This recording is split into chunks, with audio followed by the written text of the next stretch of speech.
শক্তিতে রূপান্তরিত করছে। তাই হতাশ হয়ো না, ভরসা রাখো তার ওপর। আমরা প্রায় বলি আমি একা, কিন্তু গীতা বলে কেউ একা নয়, তোমার ভিতরে কৃষ্ণ আছেন। তুমি তা বোঝো না বলেই একাকিত্ব অনুভব করো।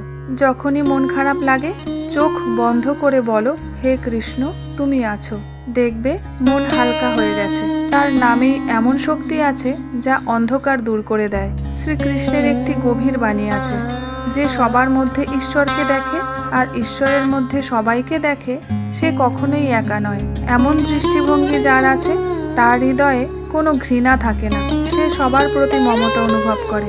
গীতার বাণী শুনলে মন পবিত্র হয়, চিন্তা পরিষ্কার হয়। প্রতিদিন যদি একটু সময় নিয়ে শ্রীকৃষ্ণের বাণী মনে করো, দেখবে তোমার মন আর আগের মতো অস্থির থাকবে না। তাহলে বন্ধুরা, আশা করছি আজকের এই পুরো ভিডিওটি আপনাদের নিশ্চয়ই ভালো লেগেছে। আর যদি ভালো লেগে থাকে কমেন্ট সেকশনে আমাকে জানাতে কিন্তু ভুলবেন না। আর বন্ধুরা, ভিডিওটি যদি ভালো লেগে থাকে লাইক, শেয়ার, সাবস্ক্রাইবের অনুরোধ রইল।